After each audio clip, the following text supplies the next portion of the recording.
Hello there. Today I'm going to show you how to put up jam, jelly, or apple butter in the old-fashioned way without a canning jar. And so you know this is not USDA approved.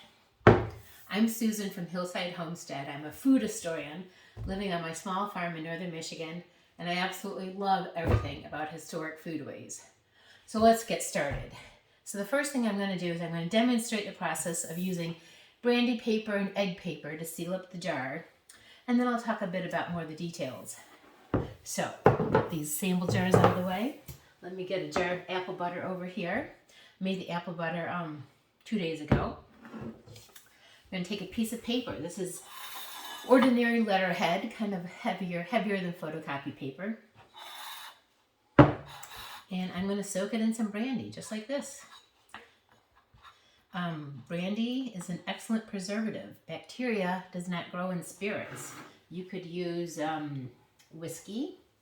You could use vodka. But it has to be spirits, not wine or beer, that sort of thing, or cider. So I'm pushing the paper down so it meets the apple butter, so it has a real good connection. So it's sitting right on top of the apple butter. And then I'm going to add a little extra splash of brandy on top of the paper. And I'm just going to kind of spread that around a little bit more. There we go. And then next I'm going to take some ordinary tissue paper. I already cut it out. It's 3 sheets cut out into a circle. I like to use the bottom of a small pie plate. Then you take the egg white. The recipes say white with the white of an egg. So here we've got an egg white. So you sort of paint that on to the tissue paper, and it's going to act like a glue. So this method is different from a canning jar, from using the water bath process as it's called. That creates a hermetically sealed jar. This does not create an airtight seal. So get the pie plate out of the way. So I've got my egg white on one side of the tissue paper. Then I put that on top of my jar. Let me wipe the egg white off. There we go.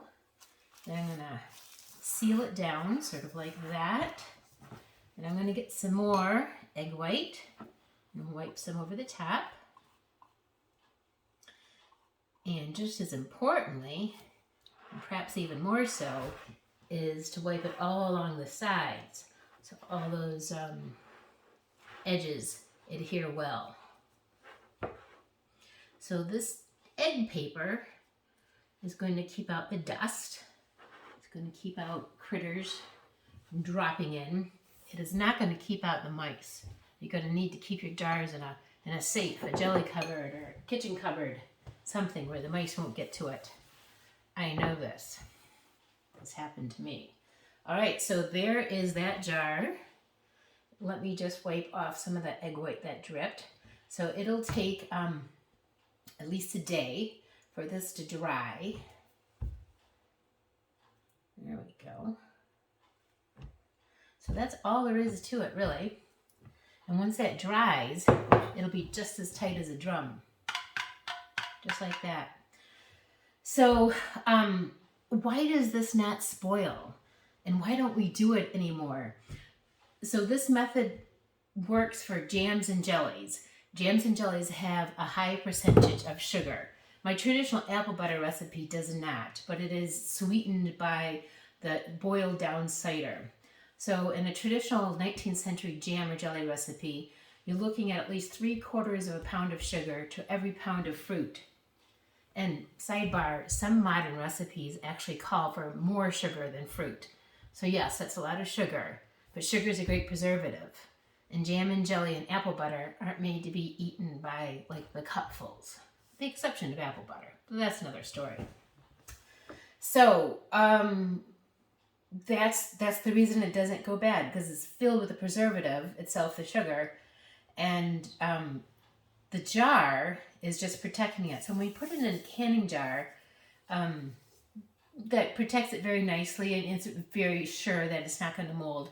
But really what we call canning today was first invented for things like canning peaches or for jarring up peaches, because that doesn't use as much sugar, and a canned peach tastes kind of like a fresh peach, much more so than peach jam. So the first canning was really safe in the 1870s, and that was for putting up fruit, not for putting up jam. Hey, and then I have sort of a modern fun hybrid thing I do. So this looks like a canned jar of apple butter, but it's not really. So admittedly, the band and the lid of the two-part lid are quite convenient. But what I put inside this one is a piece of brandy paper. Because actually sometimes canning apple butter is kind of tricky. It's hard to get it up to the right temperature. Sometimes the jars break during the process. So this is sort of a convenient hybrid method that I use on my farm. Now, of course, this is not USDA approved, and I can't actually even recommend that you do it. I've done it for years, and I read about this in the old historic cookbooks. And this was a way that jams and jellies and apple butter were put up long before canning was ever even on the scene and even became safe. Hey, so I think that's it. Thanks for watching. If you have any questions, please leave them in the comments below. And if you like this video, give it a thumbs up and maybe even subscribe to my channel. Thanks for coming by. Bye-bye.